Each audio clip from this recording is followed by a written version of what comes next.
I wanted to talk about the resupply. I believe that one of the reasons, and when I was watching Iran Revolution Live, you went over this. Lindsey Graham was asking about Pakistan because that would be one of the routes they use. They have a connection to China, so they would be able to get manpads in through there. And there's various routes by land where they can get dual use materials. They could get all kinds of things that are we'd still be able to strike it in from the air, but only if we renew strikes, right? If we are at a time when we're not striking stuff that are once they attend the border, then it's just in, right? So dual use materials, like I thought it was sodium petrochloride or something like that they use for the rockets, man pads, and other supplies that could be brought in by truck. I understand that economically they don't have a lot to offer, but if they're just pouring in support by trucks and by train and by any other means that they have by land, I think that's something to consider and bring attention to because time waits for no one. They're going to do everything they can. And as long as we're watching, we should also watch that. And I believe you're much more knowledgeable because you have more knowledge on the countries around and their relationships. You would better know who would aid in that, and you would know what reports to look at and how to, hey, wait a minute, maybe that has something to do with this. I did notice that very clearly that Senator Lindsey Graham was very angry about our relationship with Pakistan because of possible resupply and support. There was also talk about support with air vehicles as far as their reconnaissance vehicles. I also saw something in the chat. Miguel put in some posts from open source intel on there being Chinese companies under basically tariff, not tariff, there's a different word for it, sanction, because they're providing intel. So China is very much providing support, might do it by land. Since you're knowledgeable on these things, I wanted to ask you about that, how that you think they would do it, giving us a worst case scenario, best case scenario, just to have the information. So let me actually read something. Okay, so land-based supply routes from Russia and China have become Iran's primary lifeline in the ongoing conflict with the US and Israel. While these routes cannot fully replace the massive volume of maritime trade lost to the US naval blockade, they are providing critical high-value support that is preventing mili- an Iranian military and economic collapse. So let's go at Russia. Russia is utilizing the International North-South Transport Corridor, the INSTC, to provide Iran with strategic depth. Since the US blockade began on April 13, 2026, the Caspian Sea has become a sanctions-proof corridor. Wow, okay. Military intelligence and drones. Russia has reportedly shared real-time satellite feeds of US and Israeli movements. Within the last week, reports surfaced of Russia offering 5,000 fiber optic drones to Iran to counter potential ground operations. Logistics and repair. Russian engineers are assisting in the rapid completion of the Rasht Astara railway link to streamline heavy equipment to transport. Energy windfall. Ironically, Russia is benefiting from the war as global oil prices hit, above $100 per barrel this month. Moscow is using the excess revenue to subsidize logistical support for Tehran. So that was the Russians. We have the Chinese. China is utilizing its Belt and Road Initiative (BRI) infrastructure to keep Iran's military industry functioning. Freight trains frequently from Xi'an to Tehran via Kazakhstan and Turkmenistan has surged from once a week to once every 3 to 4 days. Strategic resupply. These trains aren't carrying bulk oil, they are carrying high value, low volume items. So we have shipments of sodium perchlorate for solid rocket fuel. That's what you need for building missile rocket, making solid rocket fuels for the missiles. We have advanced electronics. We have semiconductor chips and expand radar components, precision kits. We have guidance systems for the IRGC drone and missile programs. So experts note that while rail is 15 days faster than sea, one train is a drop in the bucket compared to a single cargo ship. So it's faster, but the capacity is so much lower. So one train is like 50 containers. It's a drop in the bucket compared to what a single cargo ship can carry. Rail can only handle about 40% of Iran's normal maritime import needs. And also, we have Turkey and Pakistan.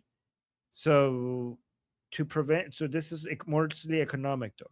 To prevent starvation and total civil unrest, Iran has pivoted its low-tech supply chains to its immediate neighbors. Food and basics, thousands of trucks are entering daily from Turkey and Pakistan, bringing sunflower oil, grain, and medicine. We have fuel exports. Iran is attempting to export petrochemicals and diesel via rail to Afghanistan and Pakistan to maintain some level of cash flow. So those are the updates I have with that. I don't know if that helps. That was Okay. amazing. Thank you very much. As you can see, sodium perchloride was on the list. I got that one. And Very thank you good. very much because that's something to watch and it's something that everybody should know about. Okay. Okay, to respond to this, we have Jeffrey.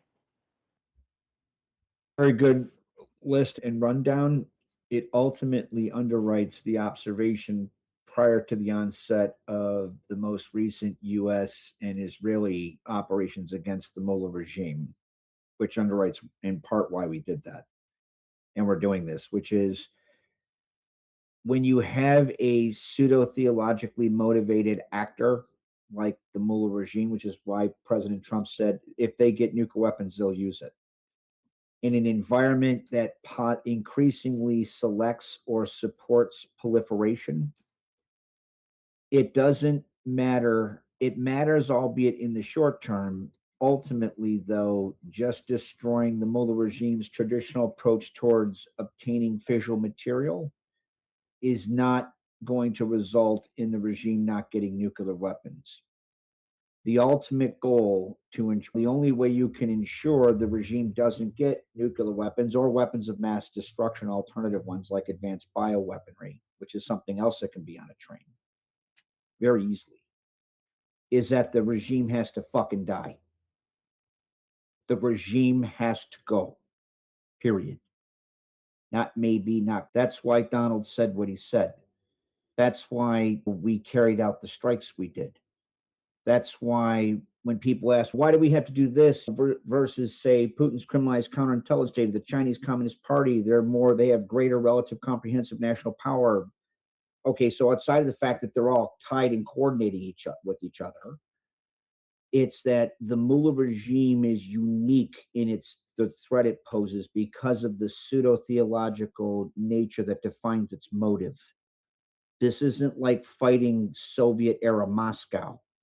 These people are lunatics.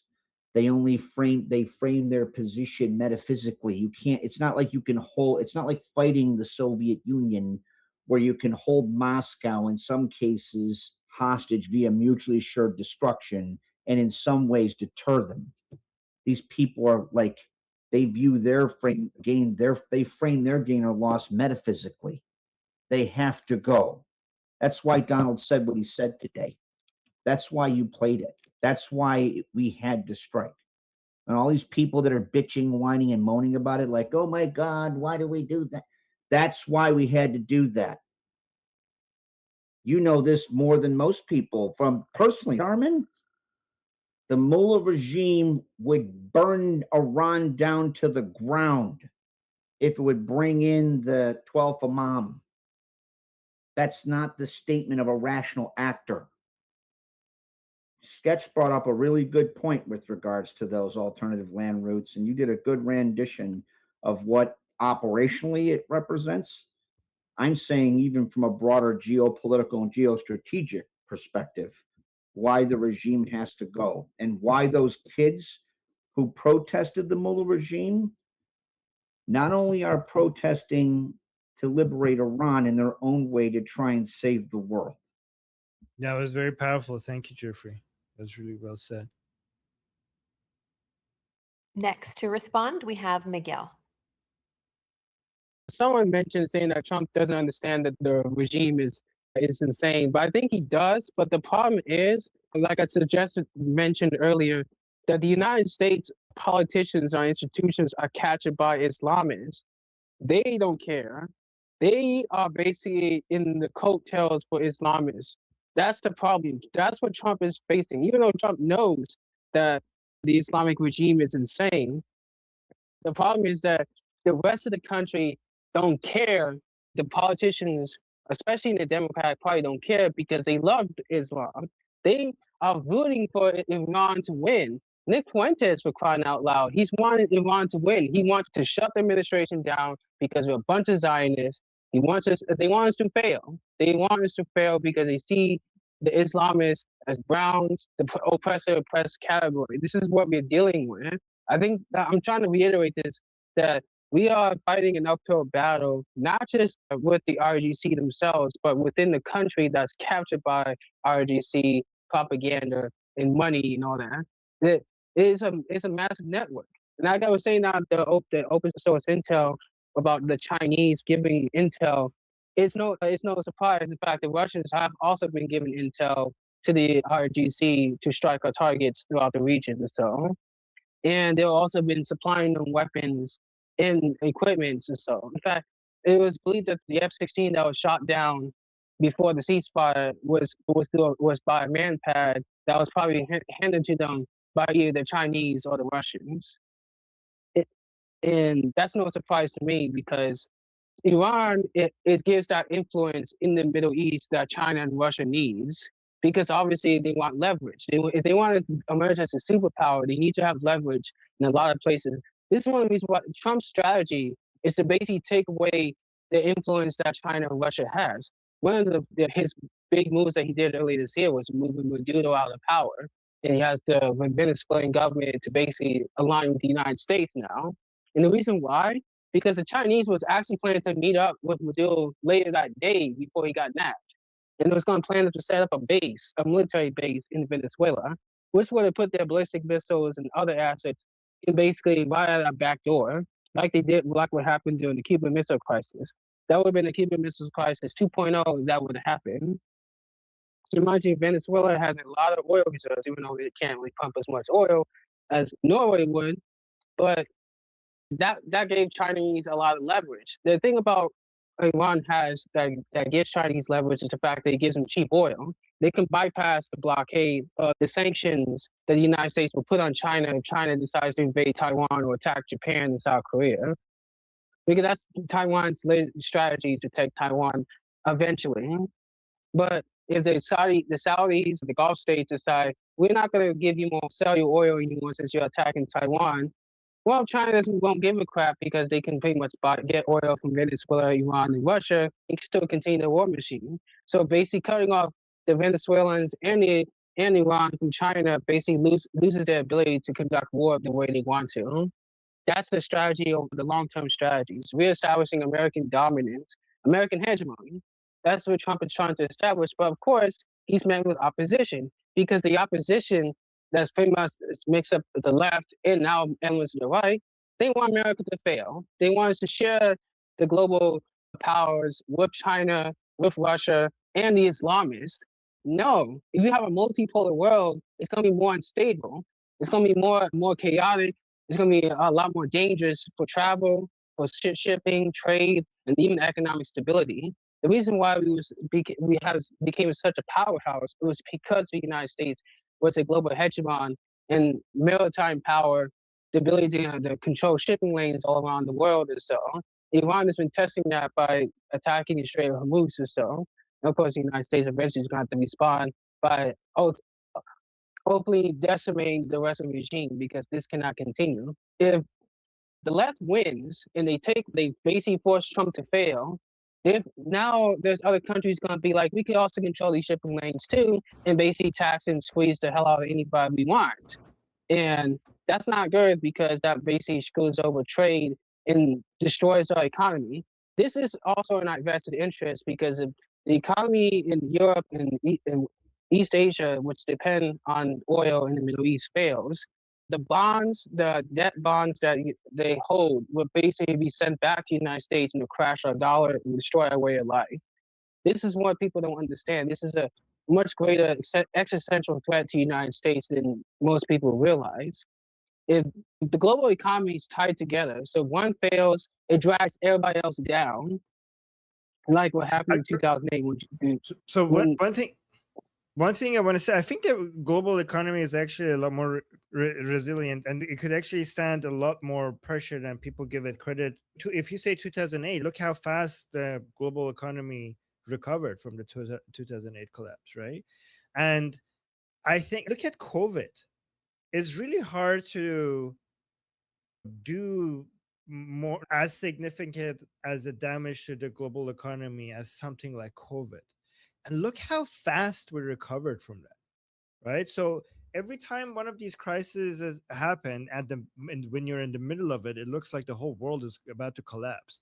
But then it also amazes you how fast the whole global economy recovers. And this is what gives me a lot of optimism, because a lot of these concerns that you have is, I think, it's very legitimate concerns.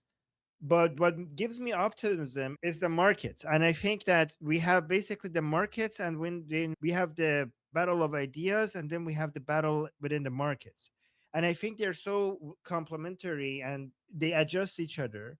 And I think, like, when it comes to the dominance of United States and the ideas that had made the United States such a great country, the problem with the enemies of United States is that no matter how much they try, because their ideas suck, because they're retarded, because the values that they are advocating for don't work, at the end of the day, even if they have temporary wins, they will be dirt poor, and they will not be able to support their military ambitions and their political ambitions, because all of this costs money.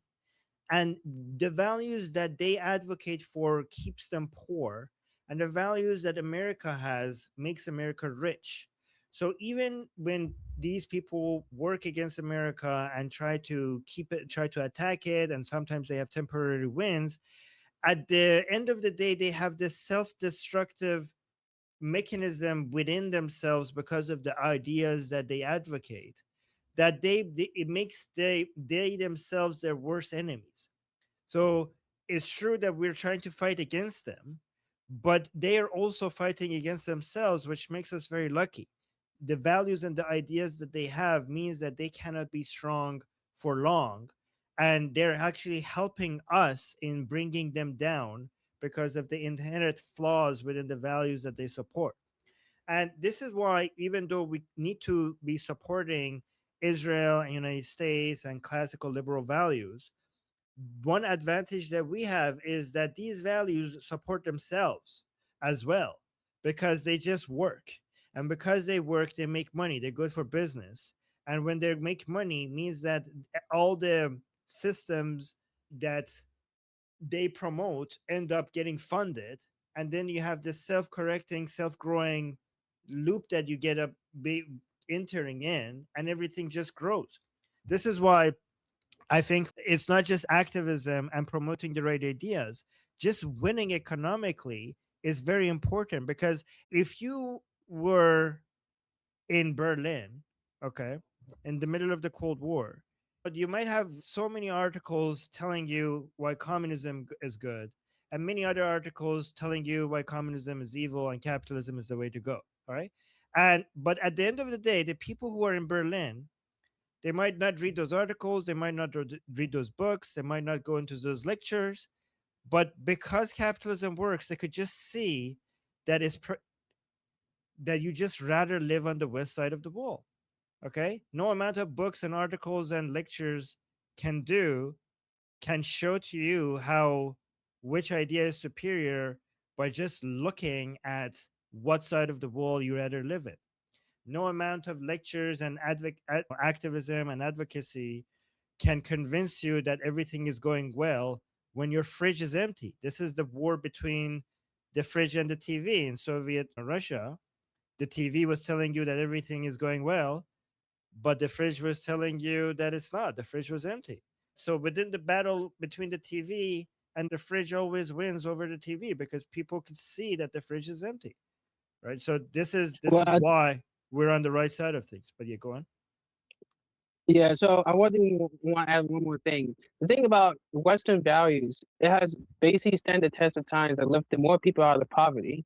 I think what really happened after the Soviet Union collapse is that the West has been put on trial and we have become lazy and reckless, basically trying to Wait, what did you say? get The West has become disconnected. lazy? Did you say that? The West has become lazy and neglected of duties in terms of supporting Western values and making argument for Western values. And we have done pretty terrible mistakes like with the war in Iraq and so on. What Trump is trying to do is trying to correct those mistakes. And I think what everybody needs to do is to pretty much take a book and study what made the West so great. And we should need to make those arguments. We need to actually start making inroads in institutions again. What Charlie Kirk did was he made inroads in the institutions that past conservatives and supporters of patriotism. We cannot give up. We cannot just sit around and be lazy. Oh, we won. We don't have to do anything anymore. We can't do that. The fight always continues. We have to make inroads again. We have to be patient. We gotta make small wins like the left and our enemies have done over time. We have to do the same thing. We have to be patient. We cannot overreact when things are not going correctly in the short term. That's what Nick Fuentes was doing. He was overreacting, getting mad. You don't have patience, God. You don't have patience. You have to have patience. You gotta have to work slow and methodical. You're gonna have to take L's. So Miguel, let's get to yeah. You make some really good points. I'm gonna get to other people as well. Just two last things. You're completely right. We need to do a better job defending these values. That is exactly why we have this community here. That's the whole point of this group that we created here, is to do exactly that. All right. So that's one thing. And another last thing I want to, by the way, someone's mic is open. One thing else I want to mention is that if I could summarize in one word why Western countries and everybody that aligns with those values became great, if we wanted to summarize all of the values, because it's a list of values that we're talking about when we're talking about Western values, Enlightenment values, classical liberal values, if there was one word that captures what makes them great, is liberty. If you go through the list of every single one of them and see why is it that this works, why is it that this one works, why is it that this one works, what is it, what do they all share that is responsible for the superiority of these values, is that they all promote liberty. All right, so let's go to the next person. And Miguel, thank you. To respond to this? Yes. No, just really quickly, I just want to apologize to Miguel for cutting him off, even though he was saying really amazing. Like, I really agree with you. I just wanted to make sure we get to other people as well. Sorry, BT, go ahead. No problem. To respond to this, we have Jose. Okay. Miguel, I understand what you're saying 100%. You also have to understand that it almost sounds to me like you're listening to a single point of news media, because I'm watching the news and I'm getting a little bit more different information than you are. So just a warning, spread your tentacles all over the place. Watch everything, because there's some people out there that will never admit, like they never thought Trump would win. They thought Kamala would win. And when Trump won, you can just go on YouTube and see 500,000 responses of people losing their shit over the fact that Trump won. Okay. Now, as far as the topic itself, we can only control what we can control. We can't control what someone else does. And that's what I pretty much told everybody when I was talking about Cuba yesterday. It's a limited, you can only do so much. You have to let the other people come to the conclusion and do their own thing too. That's all. Okay.